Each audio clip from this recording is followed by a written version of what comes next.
Hello, and welcome to the Hamumu Halloween Home Horror Hoedown, the podcast where we watch 31 horror movies throughout the hallowed month of October. Ranging from the critically acclaimed to film school projects gone gruesomely awry. And we take them all way too seriously. I'm your host, Mike Hummel. And I'm your host, Sully Hummel. Now warning, we use a ghoulish number of spoilers, so watch the movies first. Second warning, we don't know anything about anything, so don't take us seriously while we take these movies seriously.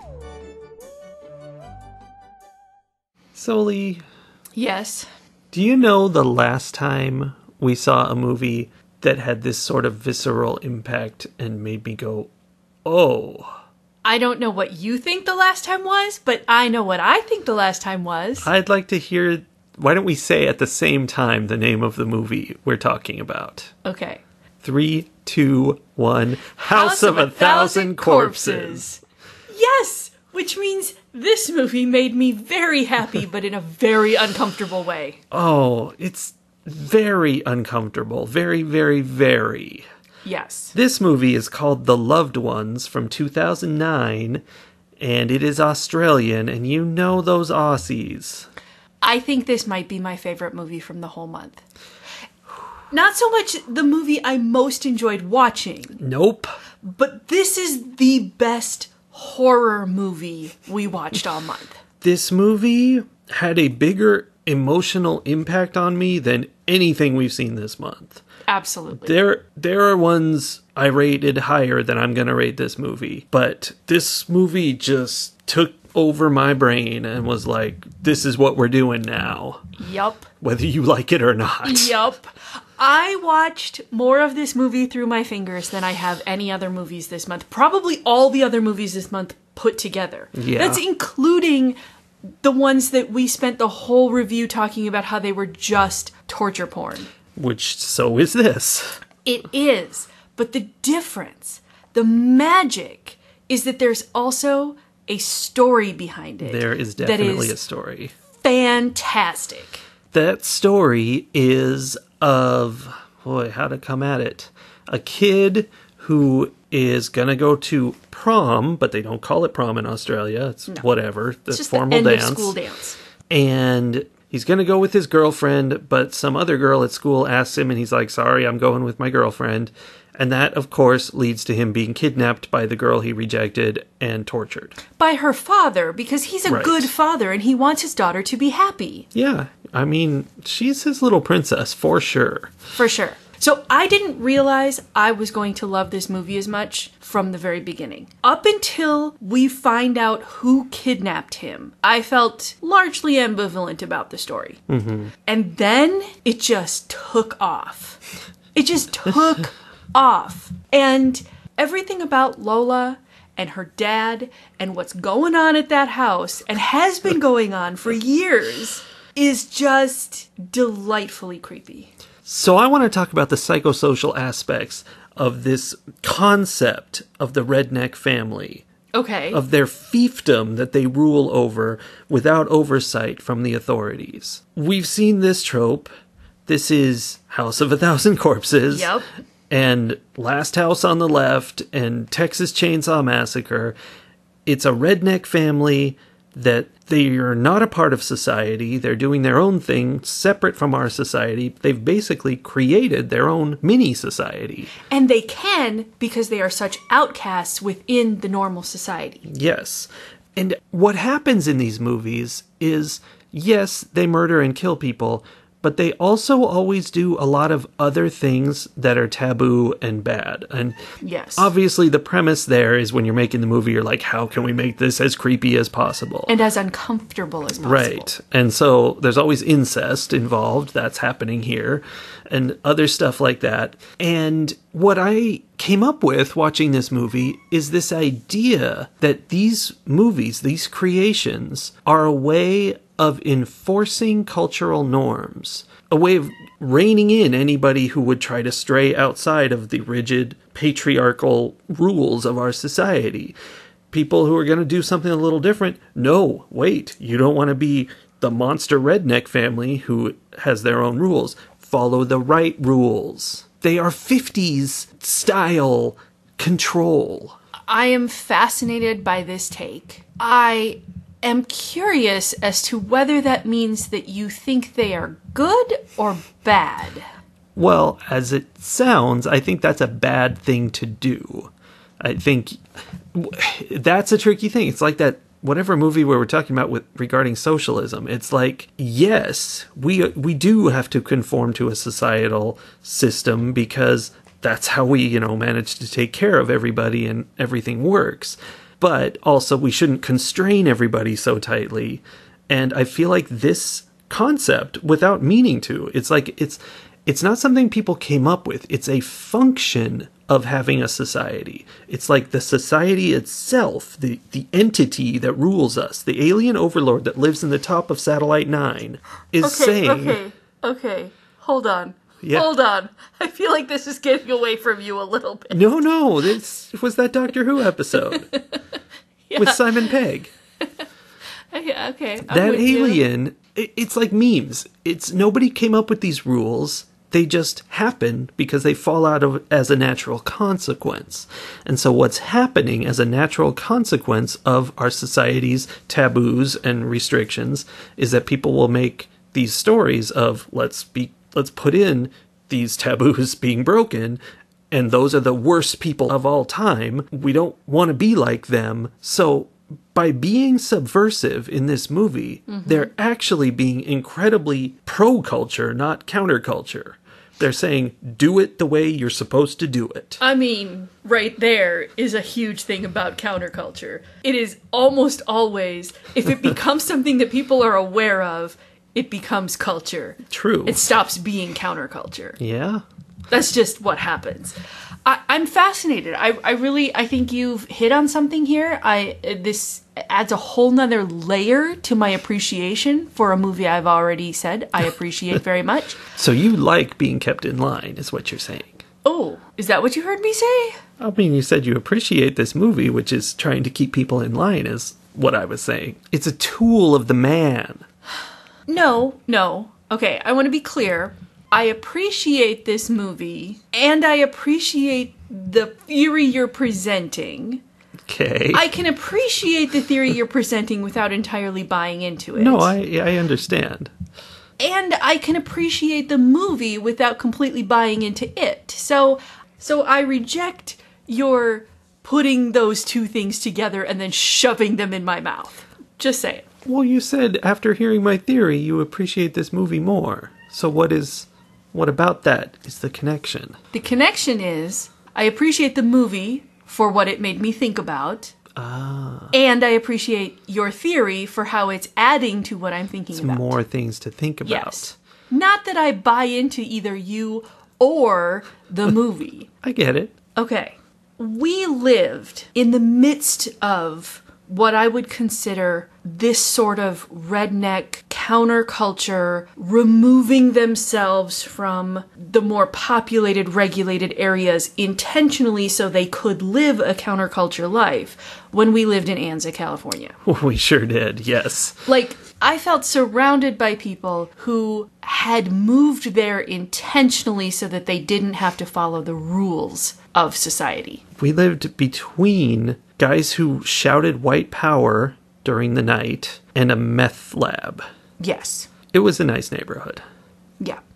And we, even lesser than that, like, it wasn't necessarily all that big, but, our next door neighbors were the people who let their kids run around the neighborhood, let their dog run around the neighborhood. They would yell at each other. I just saw a Facebook reminder of this the other day, that I was complaining about how the neighbors yelling, just screaming at their kids to get in the car so that they could drive them to the bus, and then letting their dog follow them in the car to the bus so that every dog along the road would start barking. Like, that happened every morning at 7 a.m. or 6:30 a.m. or whatever. Like, that's not something that's allowed to happen in the middle of the city. Yeah. You don't get to disrupt everybody's life every single morning because you don't care about them when you live in a city. And that was just every day. Yeah.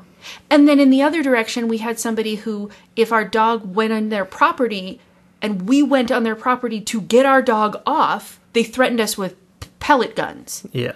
Like, yeah, we lived in the midst of redneck fiefdom. Yeah. It all adds up. I wonder what was going on in those houses, huh? I shudder to think. Okay, but in this house, in the Stone house, what was going on was that Lola Stone was looking for her prince. Yeah, well, understandably, because she was a princess. She was a princess. She wanted a prince. So her father, Daddy, would kidnap whichever boy she had her eye on. They would torture him. And when he wasn't good enough for her, because nobody's good enough for her, because what she really wanted was Daddy, Yep. they would throw them in a pit under their floor and keep them there forever. And throw them possums and raccoons. Yeah. Well, I mean, to be fair, I think you're overstating the case because they didn't just throw them in a pit. They drilled a hole in their head and boiled their brains with boiling water first.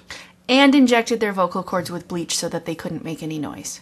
Yeah, so they did that stuff. Right. So let's not be rude. It was an intense household. Yeah, it really was. So this is where Brent, the main character, ends up. The majority of the movie is him having been cordially invited to prom at Lola Stone's house. It's made even more interesting by the fact that 6 months earlier, Brent got in a car accident that killed his father. But spoilers, the car accident was caused by one of the boys who escaped and was standing in the middle of the road. And that whole thing was just brilliant. And then we have these other two storylines that we're following where Brent's girlfriend Holly and his mother, who is a little messed up because her husband died in a car accident caused by her son, she thinks, are having to like figure each other out. You know, like there's this, how do we get along? We both love the same person, but we don't love each other kind of thing. And there's the storyline of Brent's best friend Jamie, who has the hots for and goes to the dance with Mia, who is messed up and drinks too much because she's sad because her brother went missing. How did that happen? He happened to be one of the people that Lola had her eye on previously. Weird. And then, of course, the cop is Mia's dad, and gets involved trying to find Brent. Like, there's these three storylines, and I made a note at one point. I'm like, how are these stories all going to come together? Because they were very disjointed at the beginning. Mm-hmm. But they did. They came together beautifully. Yeah, they did. Now, this is a complicated issue that we have with this movie that we have tried to discuss earlier. Yes. So let's discuss it with all of you people. There were 3 boys under the floorboards in that house, which is as many as she showed us in her book. So that seems to be all of them. She has a delightful little scrapbook of all the boys she's had crushes on and how things went as she brought them to her house. Which she shared with Brent, which is kind of tasteless. Like, I mean, don't show him the other guys you're into. Like, that's nobody wants to hear cool. you talk about your exes. Exactly. Especially when you keep them in a dungeon. Nobody wants to be thrown down with your exes. But then there was the guy who got out from them and was out on the road, which caused Brent's car crash.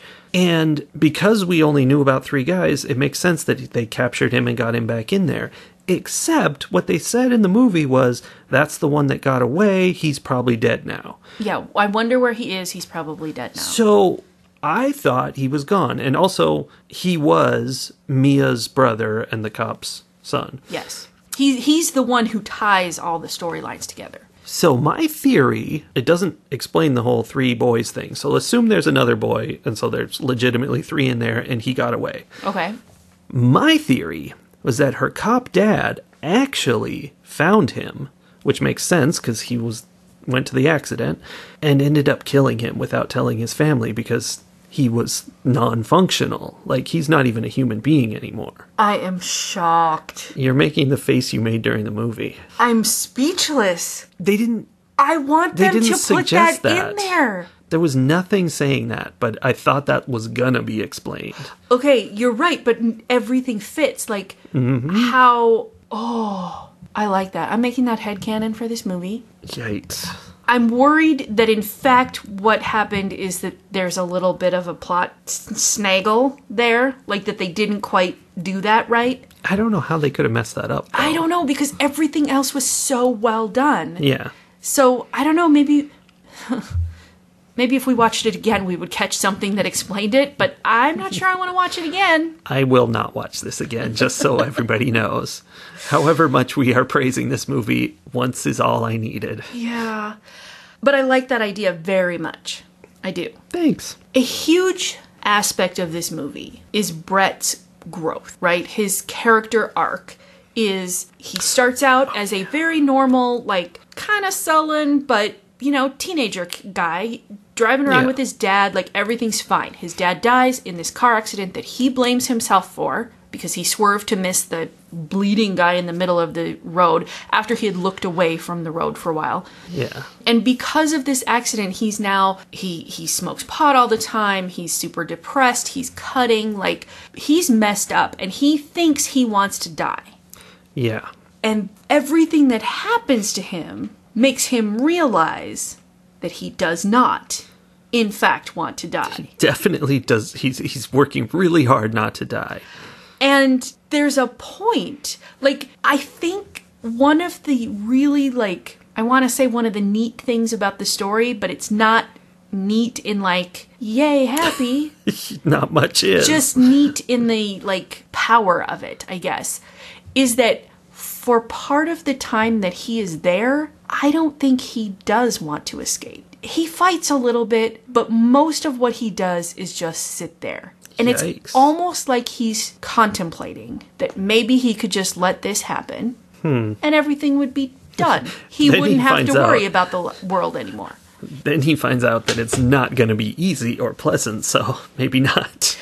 Well, and during the point where they're, like, drilling into his skull... They did that. And preparing to pour boiling water into the hole... Wow. Okay. Which, by the way... based on Jeffrey Dahmer.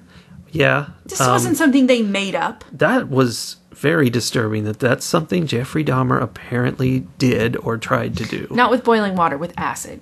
Oh, yeah. Perfectly reasonable, that. It's the boiling water that's crazy. No, there is a moment there where they show him thinking about his dad and then his mom and his girlfriend. Yeah. And it clicks. And there's a... he just, it's like a switch in his brain, and he's like, you know what? I'm done with this shit. You're gonna have to bleep me, sorry. And that's it. Like, that's it. He, from that point on, he does everything he possibly can to survive. Like, he just goes into full-on survival mode. But up until that point, it's almost like he's thinking, why fight it? Yeah, I mean... he did make his earlier escape attempt that was pretty aggressive and forceful. So it's not super clear-cut like that, but I can see that. I think there's that midpoint. Like, at first he's like, this is terrible. I'm supposed to escape from this. Like, that's what you do. That's what you do. And then he gets caught again, and he's just like, screw it. Well, there was also a point when he gets caught again, and they're knifing his feet into the floor. Ugh. And she wants him to cry, and he's like, all right, that's it. I'm not going to do it, because he cuts himself all the time. He's like, pain is pain. Right. You think can you're get through torturing it. me. This is just making me feel something. This is what I wanted all along. Sort of. Yeah, a little disturbing. Yeah, so he was fighting back in a different sort of way there. Yes. Like, you can't hurt me. And that thing, along with the fact that the reason he was able to escape all kinds of things both times was he carries a razor with him on a chain that he uses for cutting. And, it's so unsafe. It's just on a necklace, just hanging around his chest. Like, that's the worst idea ever. But because he had that, he was able to use it to cut himself free twice. And that, plus the whole face getting tough thing, is just like in the movie Split. And it's a problem you had with the movie Split. That this person's suffering made them strong. Like, the only reason he's getting through this at all is the fact that he cuts himself and he's got these issues. So, it's interesting. You're right. And I'm trying to think about why this felt different to me because I did not have the same issue. Like, yes, this movie, The Loved Ones, I am going to be putting a trigger warning. Like, I think we should put a trigger warning about cutting at the beginning of this, because we're going to end up talking about it so much, because it's such a big part of the story. And it doesn't feel like it glorifies it the same way that the other one does. Because it's not, what is it? In Split, that's the only reason she survives.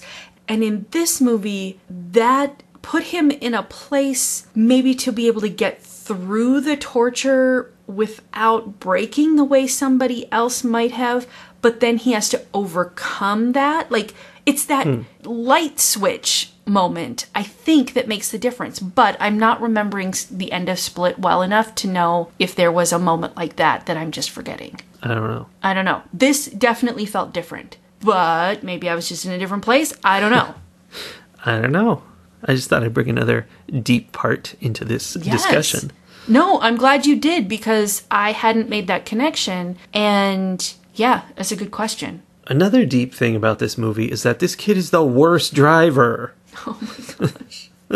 It's that stretch of road, man. Like, there's always someone standing in the middle of that road. Well, he intended for there to be someone in the middle of the road at the end, but it was the wrong person. Oh. Yeah. Yeah, like, he narrowly misses 2 people and hits a third person. And causes someone to die without hitting them as well. Yeah, it's a bad stretch of road. And I don't think that everything that happened here while he was saving himself is going to go very far in terms of him being more comfortable driving or his mother being more comfortable letting him drive. Well, I mean, at this point, it's like, hire him a driver. He deserves it. His girlfriend has a license now. Yeah. Let her do the driving. And she was being very welcomed into the family at the end. Yes. Because she showed that she was caring and interested in saving him. Yes. I'm not sure I feel as satisfied with how the Jamie and Mia go to prom and get kicked out for being inappropriate storyline. Yeah, I don't know what we get from that. It's interesting. That whole storyline, in fact, felt like filler. Like, I think you could do away with both of those characters and nothing really changes in the movie.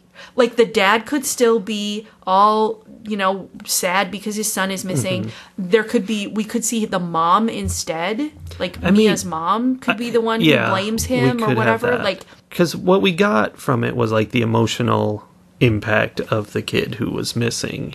Mia was all a ball of that emotional impact.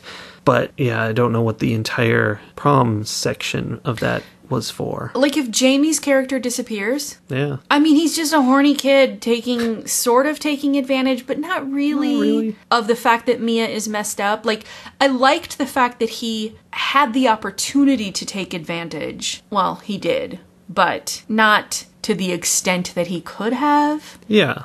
I mean, he did okay. Yeah, I don't know. I guess I feel like that whole storyline was kind of unnecessary, and it's possible that something got cut that made it more important, and then we lost that. Or it's just possible that they were like, a braid needs 3 parts.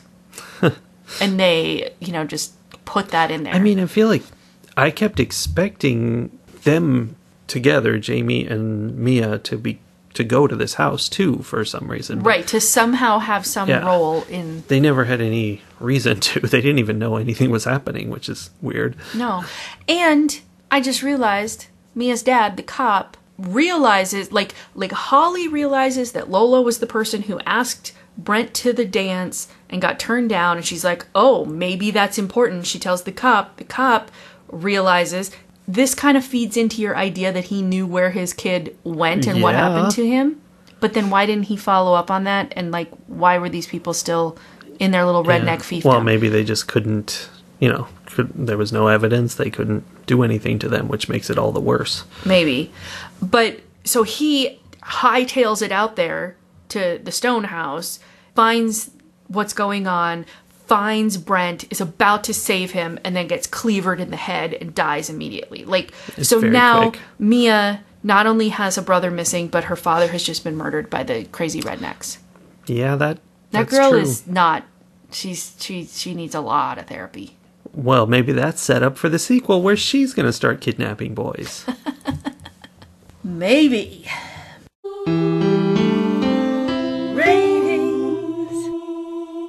Even including actual sequels, this is the first time I've seen a movie that felt like House of a Thousand Corpses to me. I was like, oh, we're doing this again. This is happening.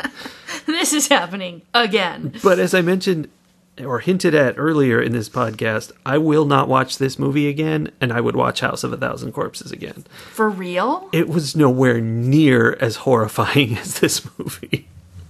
At least in my memory, from what I remember now, years later. This was a really good story that I don't entirely know what all the reasons are, but it just sucked me right in, and I was just there for it, and completely bought in and willing to half watch the torture in order to get there and see what's happening. But the torture was just off the chain, or on it, and wrapped around your neck, whatever. It was bad. It was crazy torture. And really, it's not as crazy torture as some of the other things we've seen. It's just way better executed to the point where it was too awful. The sound effects were more than enough to not want to see this, or hear this, I guess, again. It was very unpleasant. The end was very satisfying and very pleasant, and I liked it. So it was really, really well done. Before we had our conversation, my only complaint would be that it was just so horrific that it was, like, not enjoyable to watch. Like, I didn't want to be watching it. But after our discussion, also, that whole plot line about Mia and Jamie just doesn't fit in at all, and I feel like that's something actually wrong with the movie. And then there's the mystery of the guy who got away or didn't get away, and that's pretty strange. So those were kind of imperfections in this movie that felt really perfect. Very impressive thing.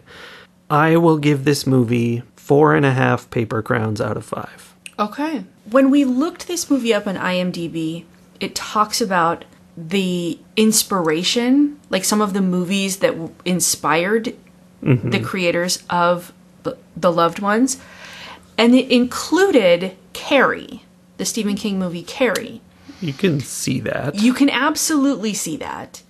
And I thought that was extra interesting because one of the notes that I made was that the storyline had a very Stephen King feel to it.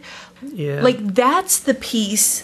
That's how you know it's a good story. That Jamie Mia storyline feels very Stephen King. You know how he, like, birdwalks off into, like, the details of people's lives, even side characters. Yeah. And, like, they took that thing that he does and they just went a little too far with it and forgot, because when he does that, it always comes back. There's always a reason for whatever little piece of information we learned.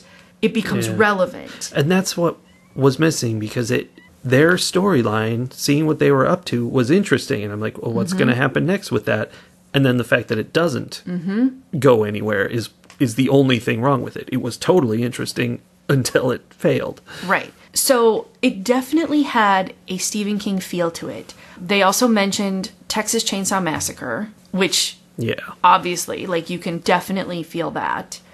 And they mentioned Quentin Tarantino movies and the in-your-face gore of it felt Tarantino-esque. His movies always feel like he's going to do the thing that makes you flinch. And that this definitely had that aspect. It certainly did. And all of those things, like, come together in such a nice way. And then when you put it with it, like, really strong writing, really strong acting, everything you need, like you were saying, to make the movie feel as visceral and as just aggressive as possible, all came together. And while, like I said at the beginning, this is not a movie that I enjoyed watching per se, but this to me is the epitome of horror movies.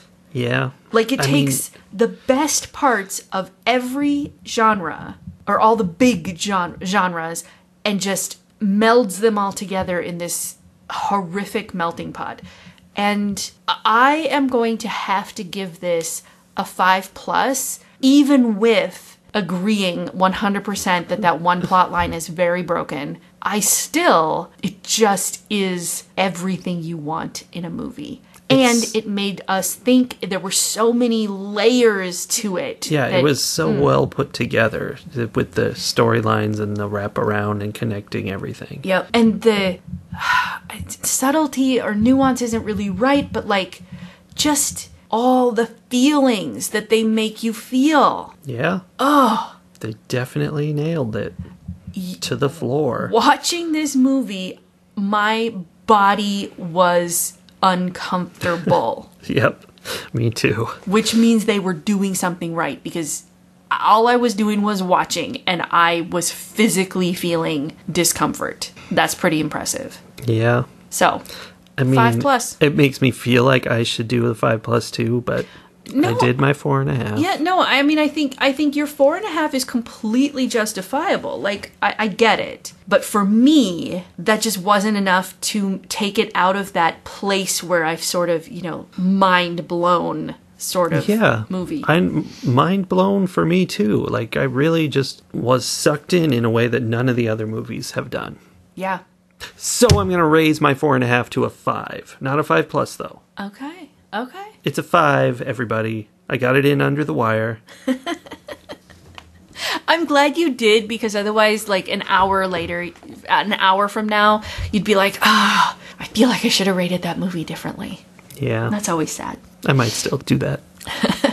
So, having talked about that, our favorite movie of the whole month. Which is amazing that MovieBot actually chose it to be the last movie of the month.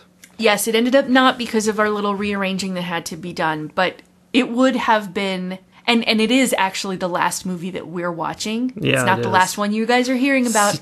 Secretly, we actually already made the last episode. But it was a perfect culmination, as far as I'm concerned. Paired with that... Yes. Is the Evil Twins.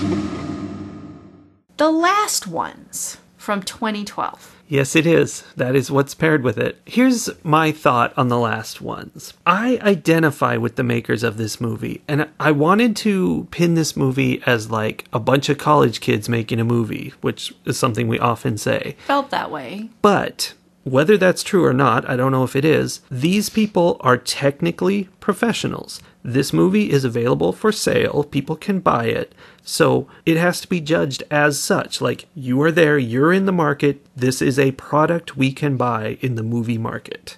And that's where I identify with them, because I too am what should be called a total amateur video game maker, makes cheesy crap, but I'm selling it for money to human beings, so I'm a professional. Hold on. It's very similar product. Hold on. It is not. It is. First of all, you create I appreciate your quality support. product, and I believe I have said this before in podcasts, but you do not give yourself enough credit for what you accomplish. Just because something is cheesy or silly or cartoony looking does not mean that it is not impactful and powerful and meaningful. Just like this movie. Well, no, I was talking about you. I know. So The Last Ones is a black and white film. Yes. About zombies. Yeah, it's one of those people trying to survive in the zombie apocalypse things. And it has a twist. Yeah. And honestly, that's the thing I will give it credit for. Like, that was a pretty clever twist, interestingly done, but getting there was slow and tiresome and really bad acting. Yeah, it was really sad. Yeah. I mean, like, sometimes it's bad acting and I just want to make fun of them because they're ridiculous, but I feel like these people were putting their whole hearts into this movie, and I can appreciate that. But at the same time, no, not good. And yeah, and the writing and just, it's like that. It's It reminds me a lot of the Bad Ben series. That was just one guy, but same idea. Same idea. And we appreciated that too. Yeah. That he was doing a thing. He was not doing it well, but he was doing a thing, and he was doing it with his whole And heart. see, I identify with him. I'm very much like Nigel Bach, the creator of Bad Ben. See, I feel like that's the last time we had this conversation where I was like, nah.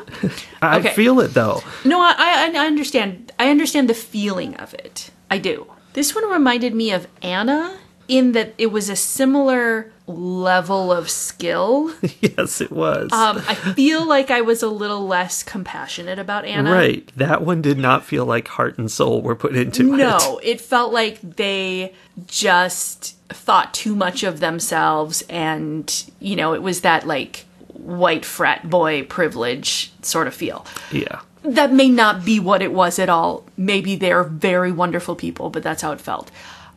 But Anna did not have any kind of fun, redeeming twist to it. No. There was nothing about that made me go, well, okay. I mean, I see what Not you're even doing. the scene about the plate of vegetables. Especially not the scene about the plate of vegetables. Like, these people, English is their first language. How did they even write that scene? I don't know. I really don't know.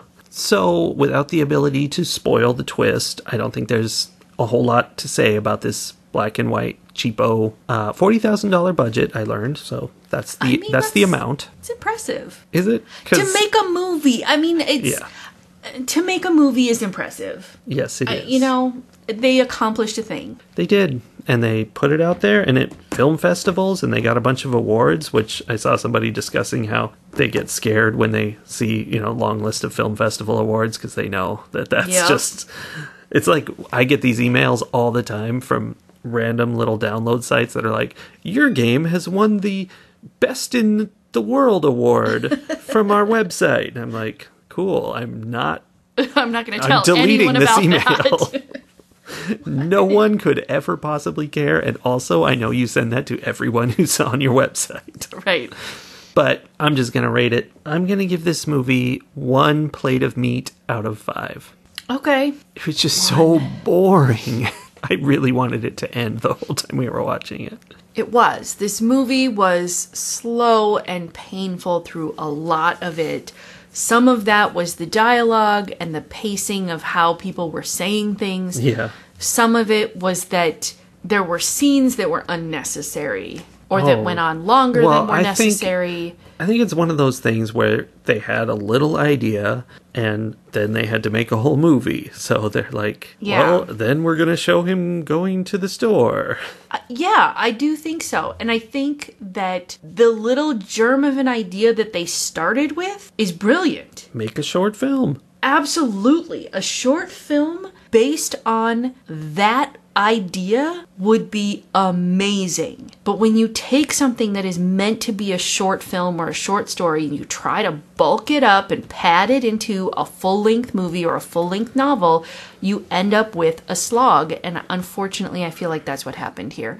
And then they made it more of a slog by making it as depressing as possible. Yes. With music and flat affects.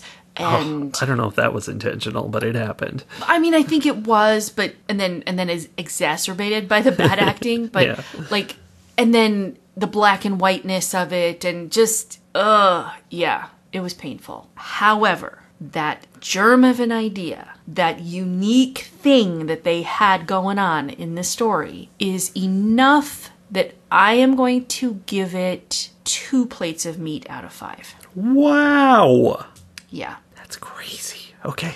And here's the thing, it might be somebody's cup of tea, because if you're the kind of person who likes film festival award-winning movies that are done in black and white and take forever to watch... It was a short movie, too. It was like a TARDIS. It had more minutes on the inside. Yeah, it did. Like, maybe this is the movie for you, but it is not the movie for me. So, yeah, that wraps up this episode. It does. Are we going to tell them about the super special last day movies? I think so. That's our next episode, and they have to watch them so they can listen to us. Sure. Because we had to chop out a pair of movies from this list, we skipped MovieBot for the final round, and we're going to be watching movies that we actually came across this first movie in the process of trying to look up Who Can Kill a Child, because this first movie is called What Have You Done to Solange from 1972. What? So that, we couldn't resist that. No, that was amazing. I was so excited to see a movie with my name in it. And to pair a movie with your name, the obvious choice Obviously. is The Possession of Michael King from 2014, because my name is Michael. Obviously. Like, I love that it's not just our names, but like our full names. Our not Yes. full names, but like our whole first names. Yeah. Not nicknames or anything, just like our legal first names. Also, you can't tell from hearing this, but those two titles are exactly the same length. That's an interesting coincidence. Yeah. It makes them evil twins. So I'm sad that this year is basically over because, like I said, we secretly already made the last one, but that's that. But here's the thing. It's not really over because we'll be back tomorrow. With those movies we said. Woohoo! Woohoo, Solange! Woohoo, Michael! What have you done, Solange? To Michael. Possession. Oh.